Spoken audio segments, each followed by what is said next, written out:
Good morning student.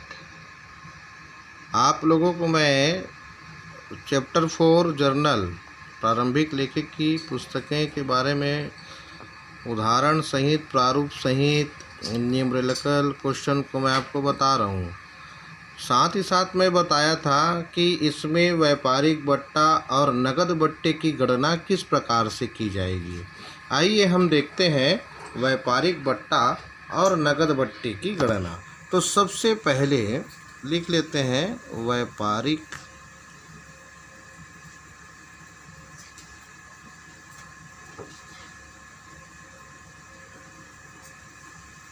बट्टा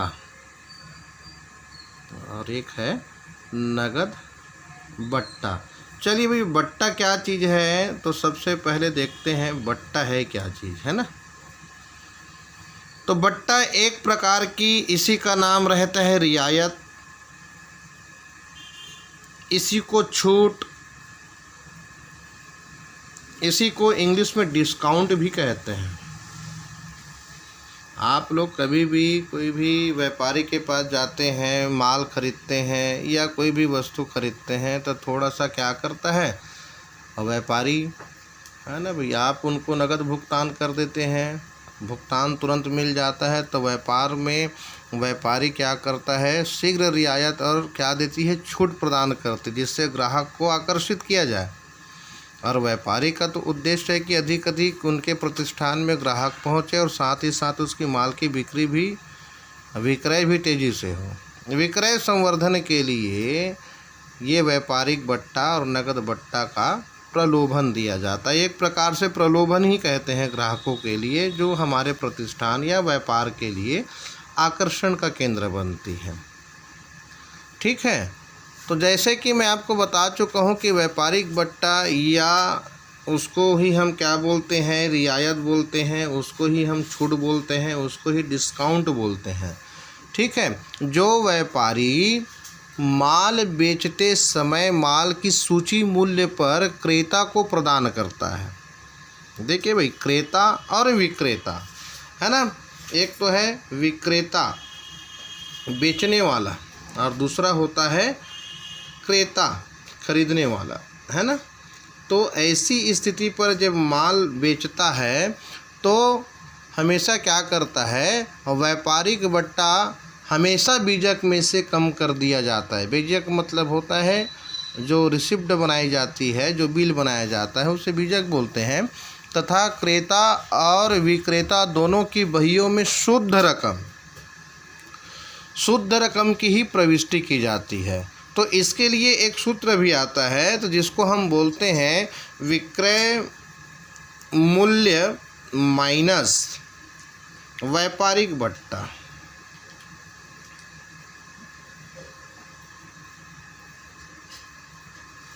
विक्रय minus व्यापारिक बट्टा। तो अंकित मूल्य पर व्यापारिक बट्टे की जो राशि रहती है, निश्चित राशि, उस राशि से हम क्या कर देते हैं, घटा देते हैं। और घटाने के बाद केवल, है ना, किसकी, शुद्ध रकम की ही प्रविष्टि करते हैं घटाने के बाद। ठीक है, तो एक चीज़ याद रखिएगा, इसका लेखा बहियों में नहीं किया जाता। व्यापारिक बट्टे का लेखा बहियों में नहीं किया जाता, केवल अंतर की राशि को, यानी बट्टे की राशि को अंकित मूल्य से घटा करके लिख दिया जाता है। ठीक है, उदाहरण के लिए जैसे कि एक, है ना, उदाहरण के लिए माल का सूची मूल्य, माल का सूची मूल्य 2000 रुपये है।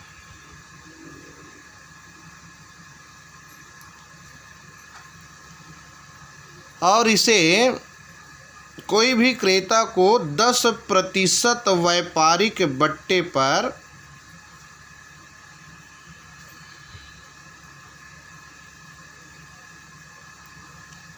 उधार बेचता है।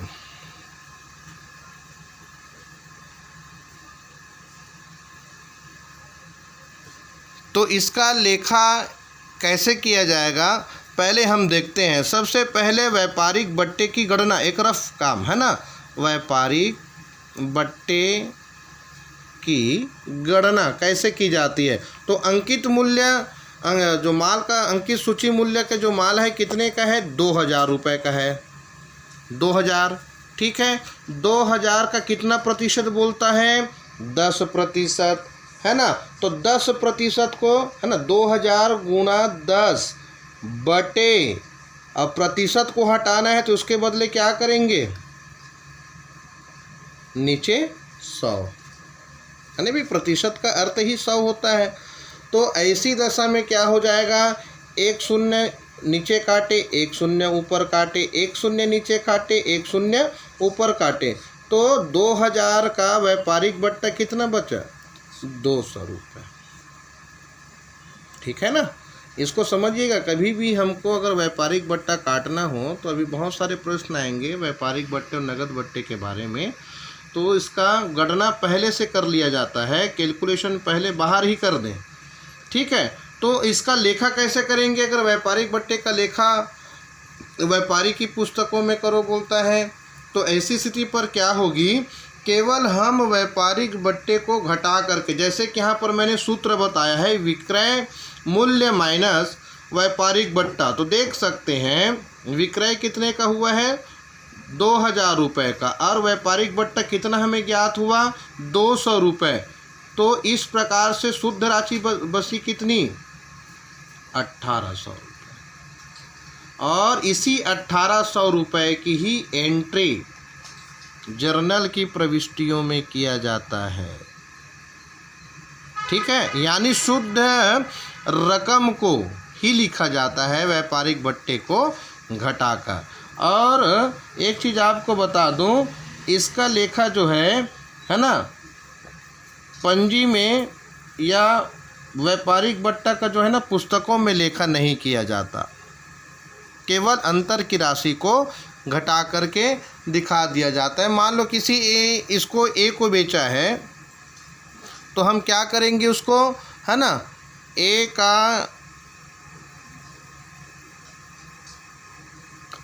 का खाता डेबिट कर देंगे, विकलन कर देंगे, किससे, है ना, विक्रय खाते से। हम बट्टा की एंट्री नहीं कर रहे हैं, याद रखिएगा। और खाते से नीचे नरेशन दे देंगे, व्यापारिक बट्टों पर, है ना, व्यापारिक बट्टे पर विक्रय किया, प्रारूप में करिएगा आप लोग। तो ऐसी स्थिति में 2000 रुपये अमाउंट नहीं लिखूंगा, केवल अंतर की राशि को, विक्रय मूल्य माइनस व्यापारिक बट्टा। तो व्यापारिक बट्टा कितना निकला, 200 रुपये, और अंकित मूल्य कितना है माल सूची का, 2000। तो इसी में 2000 माइनस हमने क्या कर दिया, 200, बचे कितने, 1800 रुपये से डेबिट होगी और 1800 रुपये से क्रेडिट होगी, याद रखिएगा। ये है व्यापारिक बट्टे की गणना। अब आ जाता है नगद बट्टा।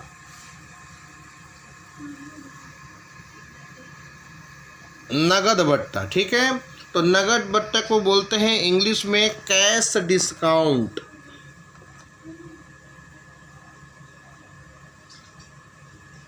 कैश डिस्काउंट, है ना, उसी को बोल सकते हैं नगद रियायत, नगद छूट, है ना। तो इस प्रकार से उसका उपनाम भी आता है। जैसे कि देखिएगा,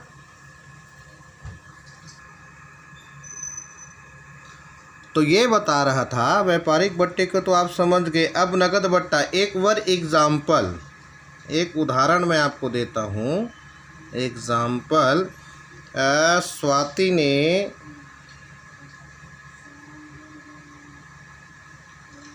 5000 रुपये का माल, 5000 रुपये का माल, 10% व्यापारिक बट्टा, 10% व्यापारिक बट्टा एवं 2% नगद बट्टे पर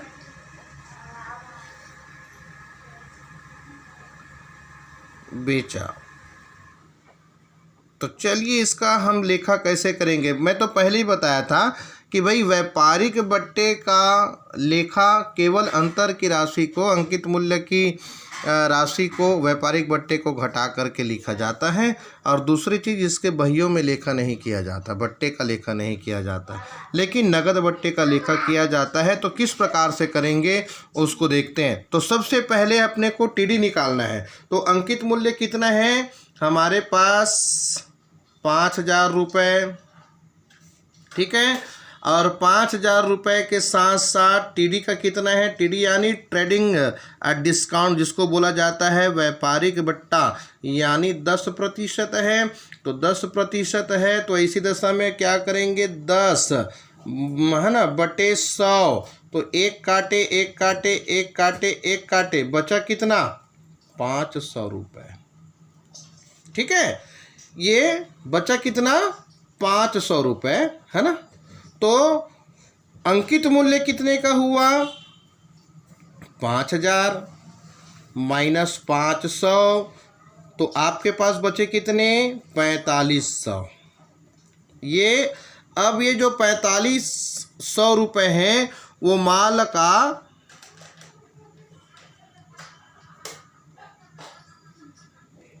वास्तविक मूल्य है, ठीक है। ये 4500 माल का वास्तविक मूल्य है। अब इसके बाद हम क्या करेंगे, है ना, 4500 का हम नगद बट्टा निकालेंगे, ठीक है। ये 4500 तो हो गई, 4500 का अब कैश डिस्काउंट निकालना है ना, जिसको बोला जाता है सीडी। व्यापारिक बट्टे को इंग्लिश में ट्रेडिंग डिस्काउंट, शॉर्ट में बोलते हैं टीडी, और नगद बट्टे को इंग्लिश में बोलते हैं कैश डिस्काउंट, शॉर्ट में बोलते हैं सीडी, ठीक है। तो सीडी कितना निकालना है इसका, 2%। तो 2% के लिए 4500 गुणा 2 बटे कितना, 100, फिर, ठीक है। तो ऐसी दशा में क्या हो गया, एक शून्य यहाँ से गया, एक शून्य यहाँ से गया, एक शून्य यहाँ से गया, तो 45 दूनी 90, ठीक है। तो हम फिर क्या करेंगे, 4,500 माइनस 90, तो आपके पास शुद्ध कितने बचे, है ना, शुद्ध राशि कितनी बची, घटा करके देखिएगा, 4,410। ये माल की नगद बट्टे की वास्तविक गणना हमने की। अब इसका लेखा कैसे करेंगे, है ना, एंट्री कैसे करेंगे। तो एक चीज़ याद रखिएगा, ये बट्टा कहाँ कहाँ चिपकता है, इसके लिए आप बिल्कुल अपने मस्तिष्क पर गांठ बांधेंगे। बट्टा जो है हमेशा बैंक के साथ, और दूसरा बट्टा जो है रोकड़ के साथ ही चिपका मिलेगा, अन्य किसी के साथ चिपकाना नहीं है। कहाँ कहाँ, तो एक बैंक के साथ जब व्यवहार होगी तब, और दूसरा नगद होगी तब, रोकड़ के साथ वो चिपकेगा, ठीक है।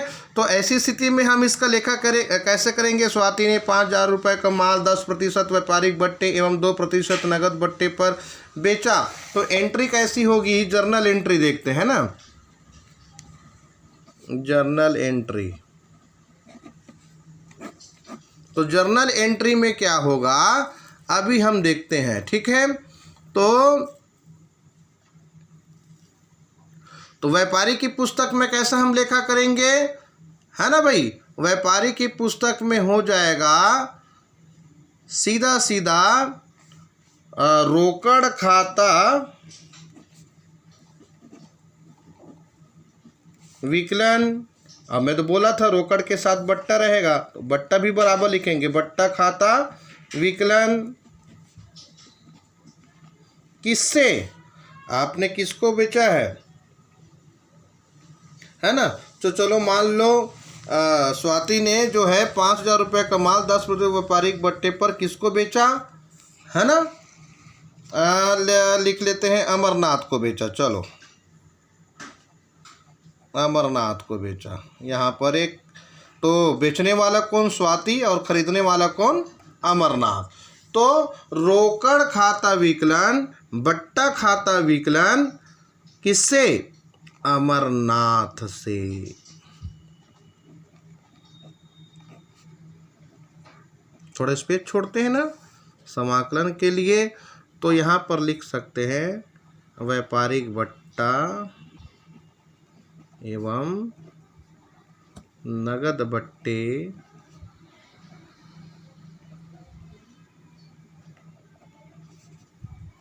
के साथ विक्रय किया। तो अमाउंट कैसे लिखेंगे? अब देखते हैं। सबसे पहली बात है ना, तो रोकड़ में कितनी राशि आ जाएगी? डेबिट वाले पक्ष में देखिएगा, है ना। रोकड़ में कैसे कैसे आएगी तो उसको आप देखिएगा, है ना।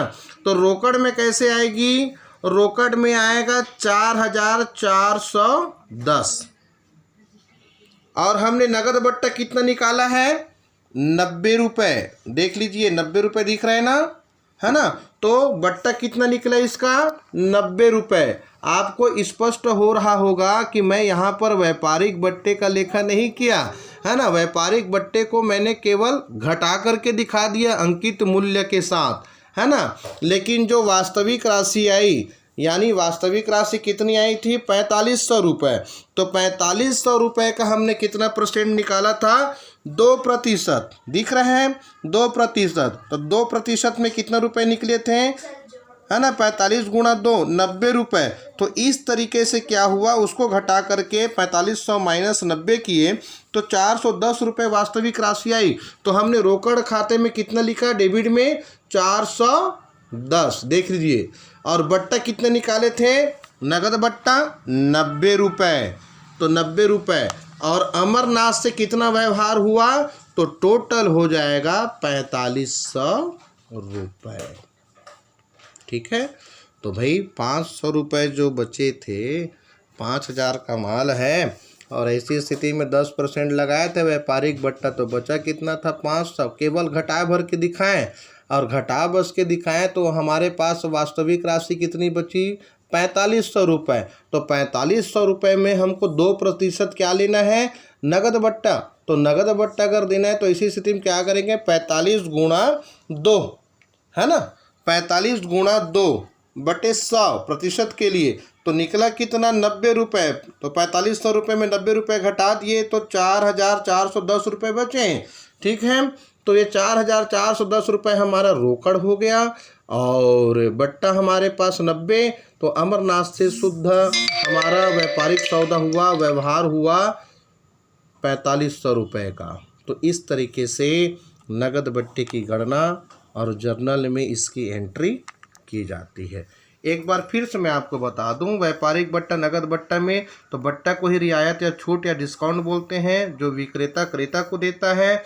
और साधारण सी बात, अगर व्यापारिक बट्टे को निकाला जाता है तो इसका सीधा और सिंपल सा स्ट्रक्चर है, सूत्र है, विक्रय मूल्य माइनस व्यापारिक बट्टा। तो यहाँ पर एक मैंने आपको एग्जांपल बताई। अगर कोई भी माल का सूची मूल्य 2000 रुपये है तो 10% व्यापारिक बट्टे पर उधार बेचा है तो 2000 गुणा 10 बटे 100 किया। और ऐसी स्थिति पर केवल अंतर की राशि को लिखा जाता है तो विक्रय मूल्य माइनस व्यापारिक बट्टा, यानी 2000 माइनस 200 किए तो 1800 रुपये की राशि का लेखा किया गया, लेकिन बट्टे का लेखा नहीं किया गया, कोई किसी प्रकार से दर्शाया नहीं गया। दूसरी चीज में एक चीज याद रखिएगा, व्यापारिक बट्टे का लेखा नहीं किया जाता, याद रखिएगा। और नगद बट्टे का लेखा किया जाता है।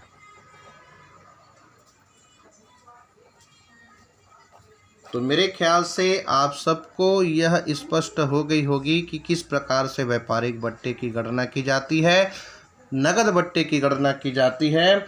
और इसमें अंतर स्पष्ट आपको करने के लिए, ठीक है, अंतर स्पष्ट करने के लिए नवबोध की पुस्तक पेज नंबर 18 पर जाएंगे और वहाँ पर व्यापारिक बट्टा और नगद बट्टे में अंतर है, उसमें आप अपनी कॉपी पर लिखिएगा और कॉपी पर लिखने के बाद व्यापारिक बट्टा नगद बट्टा का अंतर निकालेंगे और अंतर का आधार और व्यापारिक बट्टा और नगद बट्टा इस तरीके से लिख करके मुझे दिखाएंगे। आपको बहुत बहुत धन्यवाद।